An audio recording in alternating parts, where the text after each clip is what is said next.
how often do we intend to build new healthy habits? We eat more wholesome food, set up a new sports routine, meditate, and perhaps manage to do everything at once for a while. But for some reason, the table turns at some point. We order takeaway once on a busy day. We feel a bit under the weather and therefore postpone a training session. Or we get up on the wrong side of bed and skip a day of meditation. And suddenly our freshly new routine collapses like a house of cards. And faster than we can say all or nothing, we find ourselves stuck in a rut, as if any touch of motivation mysteriously disappeared. Do you know these people telling you to challenge all or nothing thinking? Challenge all or nothing thinking. And to let go of that zero-sum mentality. Let go of that zero-sum mentality. Sounds good in theory, but when it comes to putting that into practice, it's almost never as easy. Let's talk about how to get out of a slump today.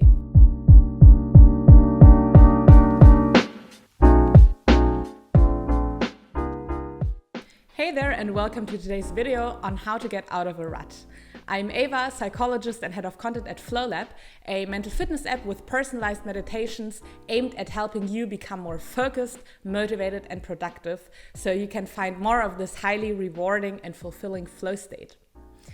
When was the last time you found yourself in an unmotivated slump, having a hard time to get yourself together and get started? Perhaps you also know these days where you are either 150% productive or like 0.02%. But what starts with one day all too often accumulates into longer phases of either feeling motivated and efficient in several areas of life at once or not getting anything done at all. When on a roll, I love to start my day with a meditation before heading straight to my workout. When doing sports, sufficient hydration and eating healthy comes more easily to me. And then I'm also more focused, in a better mood, and have more energy to go after my hobbies after a long workday. It feels easy, almost effortless.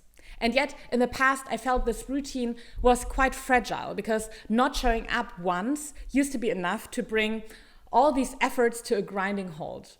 Yesterday's motivation is nowhere to be found. Oversleeping, a vacation, falling sick, an appointment in the morning, or a generally stressful phase that interrupts the usual routine, or tiredness and difficult emotions that tempted me into eating comfort food while watching TV were common plot twists. Eventually, I found excuses like, now it doesn't matter anymore anyway. Or, you also need to treat yourself. And yes, you need to treat yourself. The tricky thing is to find a healthy balance and not use this as a stepping stone into the abyss of sluggishness. Treating myself once quite often turned into treating myself every day. So how can you prevent yourself from falling into the all or nothing trap or get out of the rut once you're in? In my experience, it starts with a clear goal in mind that has a strong pull. So rather than simply setting the goal to eat healthy or become more athletic, think about the reasons why you want to achieve these things. Which underlying goal can you identify? The intention to contribute to a more sustainable lifestyle by eating more regional and seasonal food? Or the wish to still be able to run around with your future grandchildren or your dog when you're 70? Digging a little deeper can help to create a greater pull and find enough motivation to take the first step. If you like, you can check out our flow session Beneath the Surface, where you reflect on your deeply rooted motives to become more aware of what actually drives you and adapt your goals accordingly.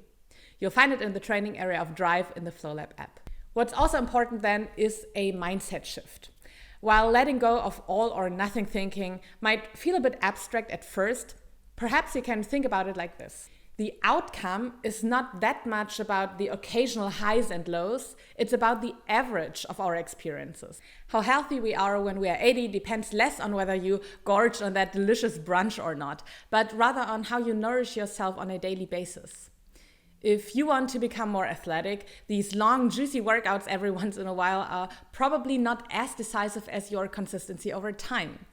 And while long meditation sessions for an hour or longer is fantastic, it might be more effective for your mental fitness in the long run to prioritize daily meditation sessions so you make sure you keep the ball rolling. And if you see it like this, viewing the outcome as the average of all days, it might be easier to actually see the shades of gray in between the black and white. It can help you to not beat yourself up when you deviate from your routine, but see these events as outliers along the journey and maintain your efforts nevertheless. It's consistency over intensity, basically.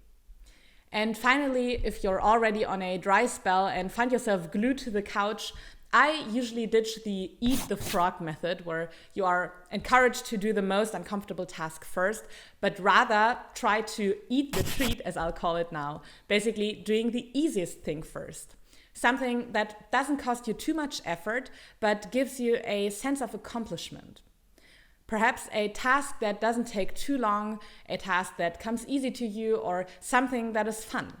Washing the dishes for 30 seconds, making a 1-minute free flow of thought for your essay, even if it sucks. Or somehow counterintuitively do nothing for 1 minute during a 1-minute dopamine fast.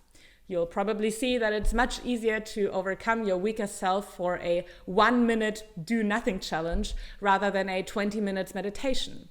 And you can even do that from your couch.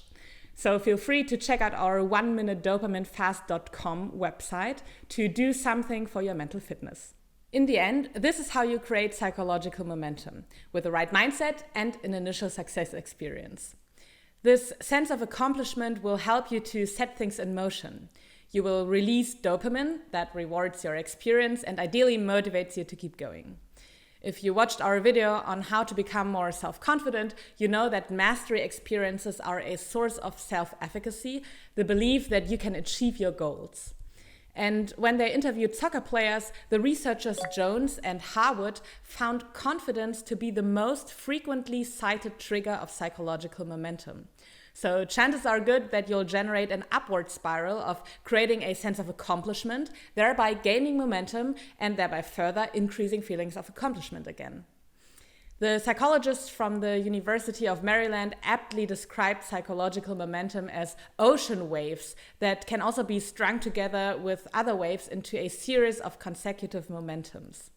I experienced that myself when I did my 1-week self-experiment of not procrastinating on anything in my life.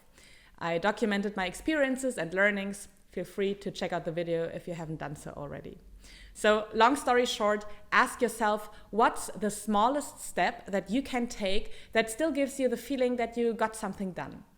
If these impulses triggered even a spark of motivation within you, I don't want to unnecessarily stretch this video so you can immediately get going. Make sure to give this video a thumbs up and subscribe to the Flow Lab channel. Also, feel free to check out the Flow Lab app to make mental fitness your routine if you like. I wish you a great and productive day. Go get it and see you soon.